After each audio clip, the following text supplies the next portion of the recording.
Hey guys, it's Daniel. Welcome back. When exactly did the grunge era die? Many suggest that Kurt Cobain's death on April 5th of 94 marks the end of the grunge era. But then, of course, some of the most iconic recordings in grunge history came out after Kurt's death. Examples include Black Hole Sun, which was released as a single over a month after Kurt's death, and Alice in Chains Unplugged, which was done more than 2 years after Kurt's death. So with that said, when exactly did the grunge era die? Or, more specifically, when did the grunge scene in Seattle die? I've touched on this subject in various interviews of mine over the years. I'll be sharing with you a couple of clips later. But first, I want to read to you an article from journalist Nick Soulsby. In Nick's opinion, the Seattle grunge scene died before Kurt's death. This is what Nick had to say. This is from NirvanaLegacy.com. Quote, "Grunge as a coherent scene peaked in the late 80s and was long gone by the time Nevermind put the world into popular paralysis in 91. Most grunge bands barely sold. Only the crossover bands who had either left grunge behind or barely connected to it in the first place. So basically Nirvana, Soundgarden, and Pearl Jam made it out. Even by 1991, Nirvana's name was tied to a ghost, and they have remained, in the popular view, the key exemplar of something that was already dead. It's extraordinary, in fact, that such a minor scene should receive coverage at all." End quote. I'm going to read to you more from the article in just a moment, but I want to touch on that point Nick just made. Nick said the crossover bands who had either barely connected to grunge in the first place or had left grunge behind were the ones that made it big.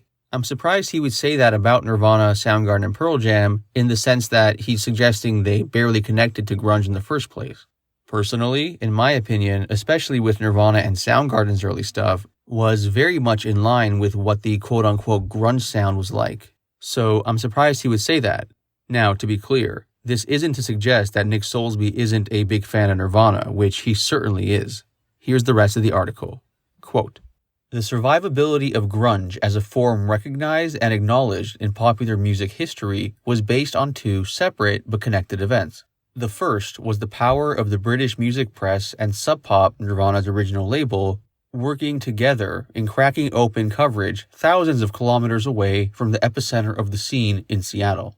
Of course, repetition creates perceived importance. In 1989 and 1990, the world was primed and waiting for something to come out of Seattle, thanks to the hammering of the topic by the music press.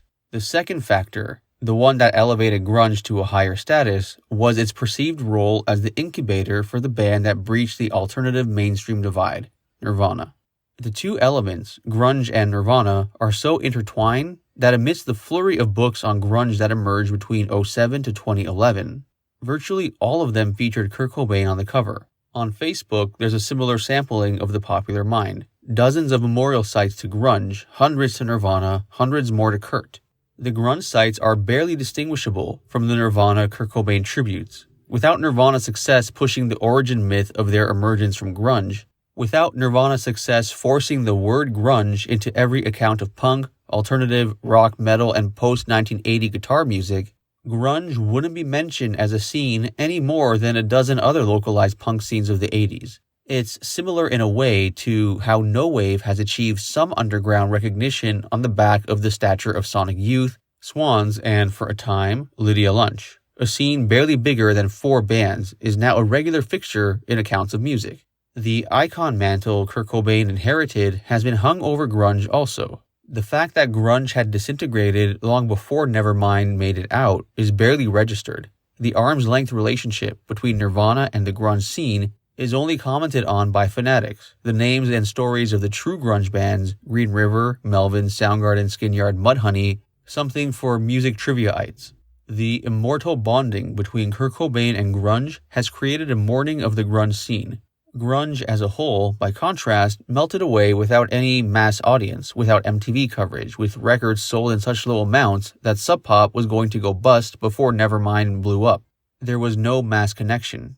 Grunge has gained its significance purely as a synonym for Nirvana. This means the harking back to a supposed golden age in Seattle is such an unusual mental phenomenon. It's a desire to return to something that very few people saw or heard or had any part in. It's completely divorced from any personal connection. The amorphous identity of grunge also assists its assimilation into the music-based worldview of fans the world over. It's become a cliche of the 60s generation to claim that you had to, quote, be there, a way of keeping out newcomers and preserving a sense of exclusivity around a set archetype to which followers must adhere to, despite lip service to anti-authoritarianism. The result is that very few people hark back to the hippie era or ethos. Few mimic or enthuse about it. The original wave of punk had a similarly strict mission statement and presentation. Again, the rigidity of the identity created a limited lifespan and shelf life. Grunge, by contrast, had no vision for life, no projected purpose behind it. The result is that it can be used to cover a wide span of lifestyles and attitudes. It's an appealingly broad way in which anyone can find what they wish. The pretense was that this fuzziness meant that Generation X had no commitment to anything at all, but that's untrue. It was a generation that permitted individuals their own choice of ambition without imposing or demanding a single unified identity of its adherents. The appeal of the grunge era only exists as a comparison, a longing for fresh possibilities that most of those who wish they had been there can never confirm even existed. The idea of the alternative nation appeals in the same way that the hippie or punk did, as something to hark back to when seeking something to put in opposition of whatever exists today, without the weakness caused by a too uniform and defined presentation. In actual fact, while the participants of the original scene waxed lyrical about how enjoyable it was for them, the sense of open possibility and no responsibilities unburdened the fun. It's those components, youth in other words, not the scene itself, that is being memorialized. Grunge consisted of extremely poor people playing to a limited appreciation, with limited futures visible, increasingly saturated with drug casualties, and with a time limit after which the usual college or steady job paths beckoned. What those people are eulogizing and memorializing is the wild years of their youth, when they didn't know what they were doing perhaps, but have just felt good doing it. What the fans of grunge are enthralled and inspired by is a wish that they had experienced their own mad years, or a wish that they could recapture that same directionless but ecstatic freedom. Presence and absence are permanently intertwined. The appearance or discovery of a new shred of unheard Nirvana music or a new piece of information doesn't salve the absence of making it go away. It emphasizes it. It reminds one of the gap where something once lived. Grunge has a similar ghostly quality. It was absent long before 1991, but came back as first a genre label and explanation for Nirvana. Secondly, as a tombstone for rock music or for the 80s underground. Thirdly, and presently, as a vision of dead desire.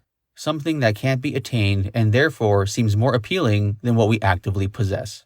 End quote. Now, I want to show you guys a few clips from various interviews of mine from people who were friends of Nirvana and who also work with them too. In order, these interviews are Ernie Bailey, Nirvana guitar tech, Bruce Pavitt, founder of Sub Pop, Nirvana's first record label, Nirvana producer Steve Fisk, and Nirvana photographer Charles Peterson. In these clips, they share their thoughts on the death of the grunge scene, how Nirvana's fame completely changed Seattle musically, and how the success of Nirvana impacted them personally as well as Kurt. It's an interesting inside view as to how the success of Nirvana impacted the band and the people within their circle. If you want to see any of the full interviews, they are all linked in the description box below. All the interviews on my channel are original. I'm the one putting them together by myself. If you want to support, the best way to do so is to subscribe, like, and share. So now you're working with the band, early 92. Nevermind was released in September of 91, and in January of 92, it hit the number one spot. You were with the band, essentially, right when that explosion was happening. How was that impact on your life? I think you're really just kind of watching them to see how they're doing, because you know that your experience is nothing like theirs. You're in the background and not facing the kind of stuff that they are. What was bizarre, I think, is that is kind of like this line that you cross in kind of what I look back on now is like the two different Nirvanas. Like when you first start out and you're a spectator and, you're a Bleach fan, you're going to shows, you have just no skin in the game whatsoever. And so one day you start working for them and now you're involved and you're invested and you're concerned. And so that's kind of where shit gets real and it really changes. It went from, I think initially it was really exciting, like, oh my God, you're in and you're part of this world. But then the reality sets in that this is these are famous people, but their lives aren't perfect. They're incredibly messy. And being a fixer person, repair people, I think by nature, at a young age, you develop a sense of self-worth by fixing things and making things that are no longer functional. Suddenly they work again. And it is something that you enjoy doing. So it's a bizarre thing, I think, to come into when you are working in something that you really feel, I guess, really hopeful for, that you could make this thing a lot better. And so it was really fun for a while. But I think the more that you became involved with it and more invested, the more difficult it ultimately became. Was there any particular turning point where you felt like, okay, things are getting very challenging now? Like, was there any one moment, or was it just the whole thing sort of kind of progressively getting towards that point? I think it was kind of an ebb and flow where we had really fun days where it was as it seemed it should be, where people were working at their peak of human potential, and you were seeing the results. You were seeing incredible shows. There was amazing records being made, and then you had, other things that turned up. And there were other things, and drugs is a really big part of it. And I saw an interview recently with Dave where he said, in Nirvana, there were two different camps. There were people who did drugs and there were people who did not do drugs, and that he was part of the camp that did not.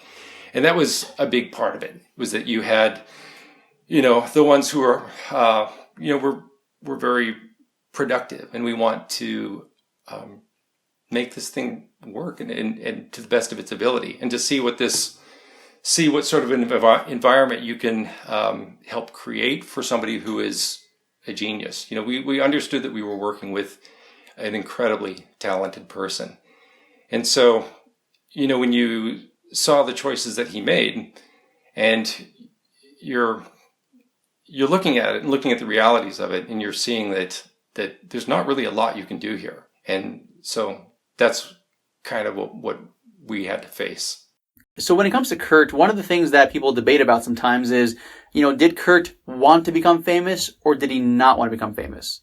In your honest opinion, what do you think? He totally wanted to be famous, but he also was very conflicted because he very much identified with punk ideals. And so that's what made the whole story so fascinating, is that conflict. And Sub Pop was kind of the same way. You had the sub, which was very underground, and pop, which is the implication that underground music could be popular. For Kurt to circle back and go to Steve Albini, that's a bold gesture. Steve's a good engineer, he's a good producer, but he's not super commercial. That was Nirvana's way of saying, we're gonna go with a slightly more abrasive approach. This time, our single is gonna be called Rape Me. I dare you to play that on radio. They had a punk side, so you'd see that conflict, and it was pretty fascinating. My biz partner John Poneman has gone on record as saying, like, he had some talks with Kurt, and I didn't know this at the time, but he recently said, yeah, I had talks with Kurt, and he was like, we should be selling millions of records, and he was very confident in Nirvana's potential to sell, and it's the main reason he left Sub Pop, that even though he sold 40,000 copies, which in the indie world was at that time successful, he was like, no, that's not good enough. We should be selling millions of records. And I was like, I wasn't thinking in those terms. I was not thinking that we're going to sign bands that will sell millions of records. That was not in my frame of mind at all. I did not think that was possible coming from where I did, where, things change quickly, that's for sure. All the guys I've spoken to from the Pacific Northwest, they actually said that they kind of liked that Seattle was a little bit excluded because it gave you guys the space to just be yourselves. That old vibe of Seattle for Seattle, is that ever going to come back, do you think, or is that kind of over? I think the internet destroyed regionalism, and regionalism exists in a new way, but no, that'll never be back. And also, Seattle isn't Seattle anymore. I'm in Tacoma. A lot of musicians from the 90s are in Tacoma. A lot of musicians from the 90s have left or live in Portland or live in Everett or something. So Seattle isn't really like a place where you can, sit down in your cheap apartment and write songs and hang out with your friends that have a cheap apartment and, go to a cheap studio. I mean, that's all over with, along with the music industry and live music and everything else. But no, I don't think Seattle's ever going to kind of return to that moment of, community and innocence and all of that. But that's okay. That was then, I watched this thing explode from the beginning and saw Seattle, transform into this, weird version of itself with all these actors and media people. And it became kind of a less than pleasant place to live. And the thing that, just to be positive for a second, like the original bands that were influenced by Nirvana, and I don't want to name names, but we can point at the people. They were trying to get signed, or they got signed, or they ran about ideas and started ripping off Nirvana. And Nirvana were so important that they just kept influencing musician after musician after musician after musician. And now when I record people that are influenced by Nirvana, they're good people that like Nirvana. They're not trying to be famous. They're not trying to get their heroin thing going, or whatever the stupid shit that was going on back in the 90s. So yeah, it's at least evolved to the point now where people look at it as music. When it first blew up, like in '91, like what was that experience like for you? Like, I know these guys, and then poof. That's one of those questions that's so hard to answer, but I'll try to answer it for you. Because my studio and my living situation was downtown next to a hipster cafe that if you were from out of town, that would be the restaurant you would go to. So you'd go in there for coffee in the morning and you go, oh, Sonic Youth must be playing in town tonight. Or, oh, Michael Stipe is still here. Or, it was like a dipstick of, the town getting hipper and hipper. And eventually it turned into actors hanging out there and TV commercials being shot there. It was weird. There were lots of local people that had been musicians for a long time, and they somehow thought that had something to do with Seattle, so it had something to do with them, and they found out the hard way that no one cared about their music. There was a whole set of people that moved into Seattle, and especially in Belltown where I was living, there was just lots of rental spaces, and so yeah, it got really, really weird. I have this friend of mine who built hot rods and road racers and boxcar derby shit, and he had a Vespa that was covered with chicken feathers. It was like a novel thing he had, and he had it parked in front of the restaurant, and Demi Moore backed into it. In her rental car. So that's sort of like a moment, when you realize how fucked up it is. Yeah. Demi Moore backs over your friend's car or your friend's Vespa or whatever. This is a bit personal, so if you don't want to answer, you don't have to. When, Kurt passed, how did that affect you personally? Yeah, I mean, of course his death touched me. I mean, that was really like, it affected all of us that knew him or had been, I'd seen him 2 weeks previously just on the street, and it was, very deeply affecting. I went to the private memorial for him. I didn't go to the one at the Seattle Center across the street. So, and it's, I think we've all kind of, for a while, we didn't want to talk about it or process it, or, and then as time went by, you just get more comfortable, and it's just, From an outsider's perspective, like someone who wasn't in the scene, I've always been curious, when Nirvana blew up, what was the reaction from you guys, and how did that affect the scene? Yeah, when Nirvana blew up, it was kind of a little bit weird at times and disconcerting, because suddenly, this sort of music scene that had been sort of ever growing, the bubble, from a really small core contingent of musicians and fans, suddenly it just didn't belong to us anymore. It was just, dudes that saw them on Saturday Night Live, and so, and then everybody wanted a piece of it, coming into town, And the bands like Nirvana would often just not even be in town, so we had to kind of deal with all these people coming in wanting a piece of it because they were out touring, doing their thing. So yeah, it just changed. It wasn't as much fun anymore at a certain point. So retroactively, would you guys have wished that it stayed small? No. I mean, definitely not, because it was too. I mean, it was a way of making a living. I mean, everyone. I mean, I didn't, but everyone got to buy houses for the most part. I mean, it was like, okay, yeah, we also get. It's always fame. I think is always a double-edged sword, and the responsibility of being an artist and whatnot, I mean, yeah, I wouldn't be selling fine art prints today and talking to you. And I mean, it is what it is. So yeah, it's good that it, I mean, I think we all deep down wish that, the trajectory of fame and notoriety wasn't through tragic deaths of, individuals in the scene that still continue to happen. So to this day, there's that aspect. Yeah. I mean, it would rather just have become famous because of the music and the fun and the image and all that versus because of martyrdom and death. Yeah, I hear ya. So when Smells Like Teen Spirit hit big, how did that affect Nirvana and by extension the scene here?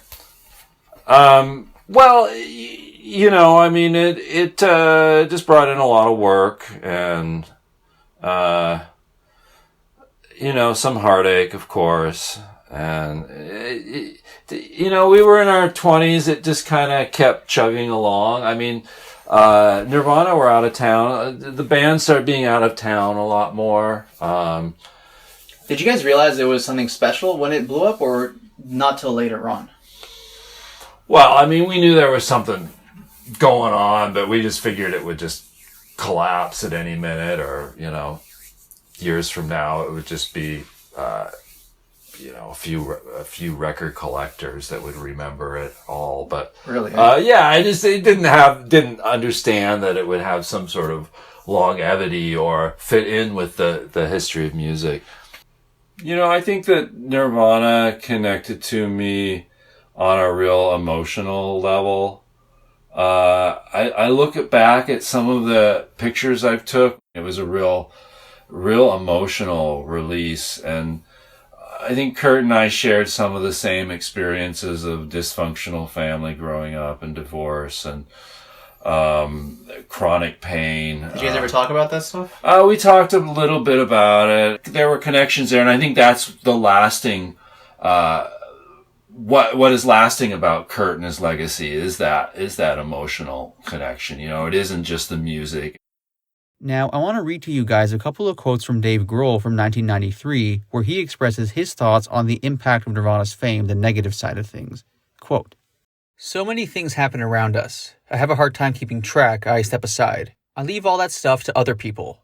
I never wanted to have a fax machine at my house. That would be the end of my liberty. I'm too sensitive, too fragile to let myself get tangled up in all that. Chris likes to be informed. As for Kurt, he physically needs it. If the fax machine breaks down, he goes crazy. He's so afraid of getting screwed over. Kurt, without question, suffers the most from continuous pressure. Anything that has to do with the album or the industry is torture to him. But everyone suffers from it. We've all thought about quitting the group.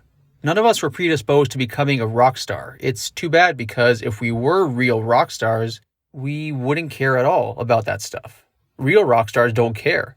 Real rock stars make videos with girls. Real rock stars can't do anything, even insult women in their videos. Rock stars live in another world. Now, I've never been fed up with Kurt or Chris, but sometimes I'm fed up with Nirvana by this beat, this machine that's become our band against our will. The group became so much more than three friends. It's a phenomenon. And that, I just can't believe it. Things got so crazy and we didn't have the time to adapt. We left on tour and bam, the sky fell on our head. Everyone wanted to meet us, know who we are, what our favorite meal is. The radio started to spew out our music constantly. And after 8 months of that, I couldn't take it anymore. I didn't want to talk about the band anymore, about all the Smells Like Teen Spirit stuff, but I have to accept it. It's my life. When I'm 50, they'll still be talking about me as the drummer of Nirvana. But I don't want to be the drummer of Nirvana all my life. I want to go back to school, be a good husband, have some kids, be a good dad. As a band, we don't have any plans right now. Without question, though, there will be another album from Nirvana, and afterwards, we'll see. As long as all three of us live in Seattle, I think the band will continue to exist. Maybe we won't have a contract. We won't be the mega band that everyone knows. But we'll play for fun because we're three friends who get along well musically. But we already work like that. When we get together to play, we forget the rest. The BS stays at the studio door. And if everything falls apart tomorrow, if Nirvana no longer exists for anyone except Chris, Kurt, and me, I would feel freer. Life would be simple. We would play the neighborhood club. There would be 50 people. That would be great. The people of Seattle are pretty nice, but I'm sure they're ashamed of us. They see us as the weirdos of the community, not local celebrities. Ever since we got famous, journalists only talk about the big grunge movement. Throughout the world, the city is associated with this fake, shady image. That doesn't thrill anybody around here. The legend of Rock City, it's really just journalist BS. The most depressing thing about this whole media thing is that the music scene hasn't benefited from all the attention Nirvana has got. Before, 3 out of 10 musician groups were pathetic and the others were pretty good. Now, 9 groups out of 10 suck.